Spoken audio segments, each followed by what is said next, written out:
So good day everyone, I am Irene Anonas, the first reporter of Grade 12. So today I will be tackling about implementing curriculum in daily classroom. But before that, allow me to read first the learning outcomes. So at the end of this lesson, you will be able to review the components of a daily plan for teaching. Identify intended learning outcomes, match learning outcomes with appropriate teaching methods. This order tell us that teachers in all public elementary and secondary schools are not required to make detailed lesson plans every day. Instead, they can use daily lesson log or DLLS. Why? Because daily lesson log already contain the important information teachers need for their classes. These logs are supported by the teacher's guide or TG and the teacher's manual, which help teacher plan what to teach more easily. So kani ko no nga order is ang teacher ko no nga sa public, elementary or secondary no, dili na sila required mo prepare og daily lesson plan. Instead of magbuhat sila, they can use daily lesson logs. However, teachers less than 2 years is required jud nga magbuhat og DLP.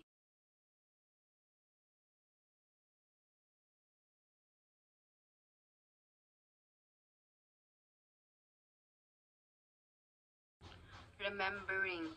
Example ani kay kuan kana asking students to list the main character in a story. So gahapon kay kuan or maybe isang adlaw ang imong gikuan is nakay pa story. And then karon nga adlaw is imo silang gipanona kung kinsa to ang mga character, imo silang gipalista. Mo ni si remembering imong ipanona ba? Imong ipa-recall nila.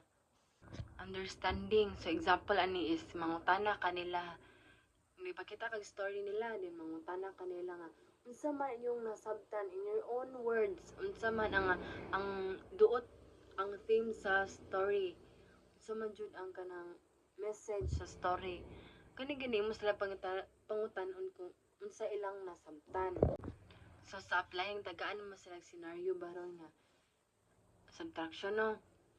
For example nga lakay G's inday unya tag 5 ang asin. Ang G's gikuhag 5 pila man lang. Ana gani gaano man sila mas madali bitaw nila og connect, mas madali nilang tubag kay ingon ana makarelate sila og sugo-sugoon sila. So evaluate. So example ani is having student debate the pros and cons of a proposed solution. Pwede sa nimo activity diri ang activation mag-evaluate sila sa duha na sila duha ka choices. Creating. So example ani sa story lang gihapon. Then asking students to write a story with a specific theme. So about man sa story no, then ang creating diri kay kanang gigaan naman sila higayon para gani sila na mismo mobuhat og story based sa ilang pwede nila kuhaon nila ang mga pwede sila mokuha og lesson sa ilang mga hibaw-an nga story basta ilang kagalingon nga buhat mo ni si creating sila na mismo ang mobuhat based sa ilang na lesson pwede nila gamiton para makabuhat sila. Factual knowledge. So factual knowledge is the basic information we teach. It includes dates, names, definitions, and simple facts. So this is the foundation upon which all other learning is built. So in the classroom, we ensure students grasp factual knowledge through direct instructions, flashcards, and quizzes.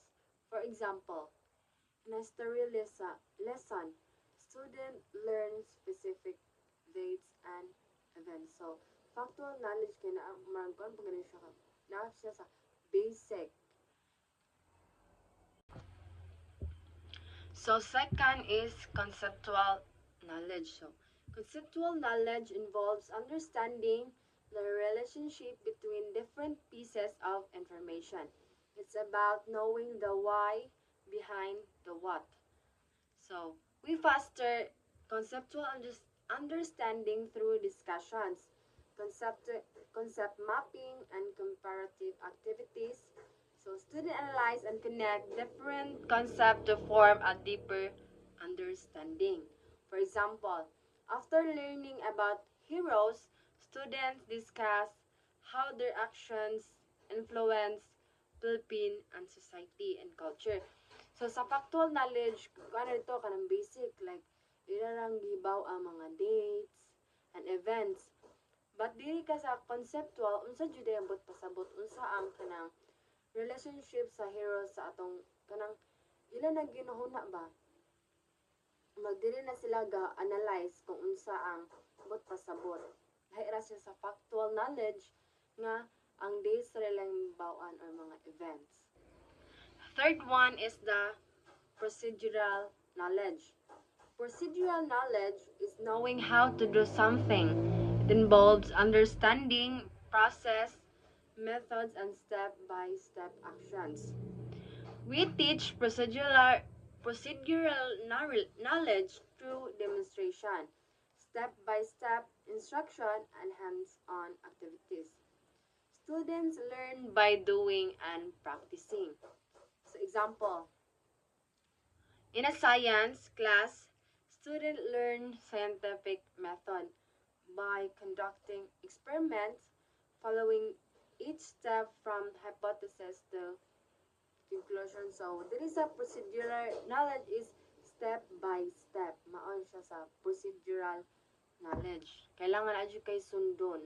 Dili kay ka moambak-ambak dito. So, and the last one is metacognitive language.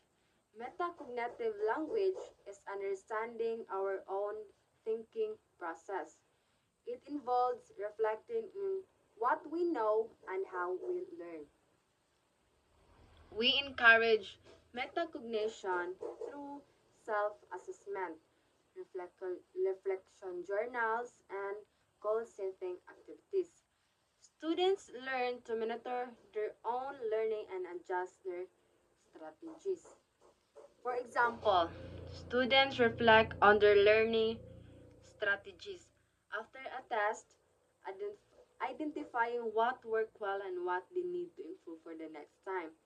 So, dire sa metacognitive language, ilan ang isudyo sa ilan ay hunahunahon kung unsa ilang na-learn ba, unsa ilang dapat i-adjust. Kung ano siya kanang kung is reflecting on what we know, kung unsa tong hibaw-an and how we learn, kung giunsa na to pagkat-on. Muna si metacognitive language or thinking about thinking. So by integrating these levels of knowledge in our teaching, we can create more comprehensive and effective learning environment. Factual knowledge provides the foundation. Conceptual knowledge builds understanding. Procedural knowledge enables action, and metacognitive language fosters self-awareness. Procedure. This refers to how a teacher brings the curriculum to life. The choice of the teaching methods and strategies is crucial for achieving the intended learning outcomes and effectively delivering the subject matter. In this sense, it's about how teacher make learning happen. So, there is a procedure. Dili na nimo i-apply imong methods or strategies para ganimo para mo suit jud siya sa imong para mo ma-achieve jud nimo ang learning outcomes nga imong gi set. May ta jud kag paagi nga katagaan nimo kinabuhi ang imong lesson. So, common characteristic or common learning styles. First is visual. Learns best through graphs and charts and pictures. So, ang visual is makita jud sa tao kana. For example, ang pictures, charts, or graphs. And the second is the auditory. Recalls information by hearing and speaking, prefers oral instruction. So, auditory is kanang madungog sa tao. no?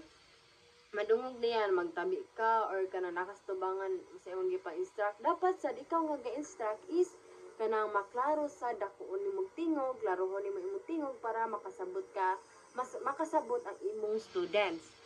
And the last one is kinesthetic. Kinesthetic prefers hands-on activities and group work. So, kini sa lang kinesthetic kanang tagaan nimo higayon ang imong mga students nga kanang to sila mismo makahikap, sila mismo mubuhat. For example na ng ICT, lisod man gud if kanang ikaw ras pirmi gatudlo kana imo ra silang gitulon nga mao ni ang kanang tuploko niya if maghimo og kagkuan, lahi ra jud ang learning if sila mismo mo mubuhat o sila mismo kanang nakita jud sila nakahikap jud sila ba.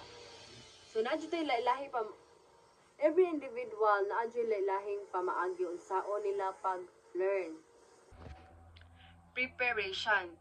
Getting ready for the lesson by planning and organizing. So before ka mo-implement sa imong lesson, na-adyo kayo preparation, dapat organize, dapat klaro na before ka mo-implement para dili ka maglibog. And also, ug galibog ka, mas maglibog pa ang imong students ka wala man nimo organize og klaro ang imong lesson. So sa warm up, engaging student at the start with a quick activity. So before ka mag-start sa imong lesson, mag-andam jud ka activity nga kanang mag-ano sila or pidisad ka andere kanang magpaduwa nila nga pwede siya makonect sa imong lessons or kanang makuha ng bata malingaw na sila wala pa gani ka nag-start sa imong lesson, nakuha na nimo ang attention sa mga bata. Review. Recapping previous lessons to reinforce learning. So diri nga part sa review is kanang kung unsa ang imong lesson, labi ng mga bata no kay dali kay malimot, imo i-recap unsa man atong kanang gahapon gani, unsang atong kuan nga pwede siya nimo ma-connect sa karon nga lesson or new nimo nga lesson. Motivation. Making the lesson interesting and exciting for students. So dapat imong lesson is interesting, dapat ang attention sa bata is makuha jud nimo kay ngano dali kay na sila pull-on, labi na sila wala sila ginahi kapag nga ay sige kag discuss, dapat tagaan jud nimo sila activity nga malingaw sila and also naa sila ma-learn. 5 is assignment. Work given to students to practice and reinforce what they've learned. So diri sa assignment na kay duha ka choices. It's either kanang pwede sad siya kanang lesson nimo karon imong ibalik para jud masabtan nila or kanang advanced nga learning nimo pwede sad nimo basta nakaikuan ugma about kanang kuan about animals, then imo sad silang i-advanced lesson or advanced study diha sa assignment. So, ang ika-6 is remarks. Teachers' feedback to guide and reflect on students' work. It's either written ba ang kanang remarks niya or dili. So, dili na makakuan sa bata if kanang matesad di mo nga naaba sila na learn if ana nga nakuha na nimo ang resulta and then makakuha sa kag reflection nga effective ba akong strategies or method o ang iba nako usbon or dili ra.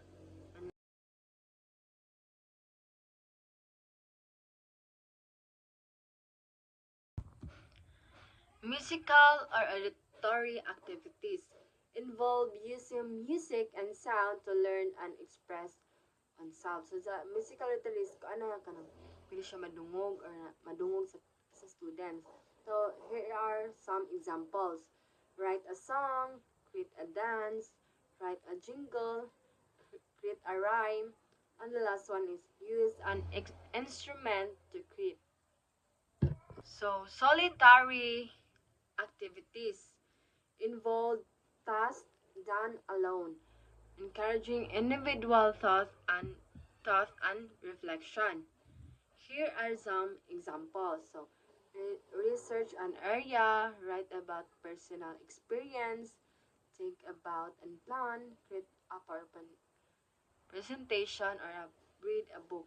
So diri sa solitary activities is ang na-learn ang bata o nag-reflect ang bata nga siya nagbuhat ra og siya ra. Social activities. These involve interacting and collaborating with others to learn and share ideas. So diri sa social kuan sila kaning nakighalibilo sila sa sa mga students para sa ma-learn. And diri for example is tell story a poem, survey others, interview someone, teach a cooperative game, role play and hold discussion. And pwede sa diri ang kanang bitong mag-brainstorming sila or group activities nga kanang makig-socialize sila. Naturalist activities, these involve engaging with the natural world and fostering a love for nature. So sa diri sa natural activities is engaging natural world or kanang ang natong nakita nila.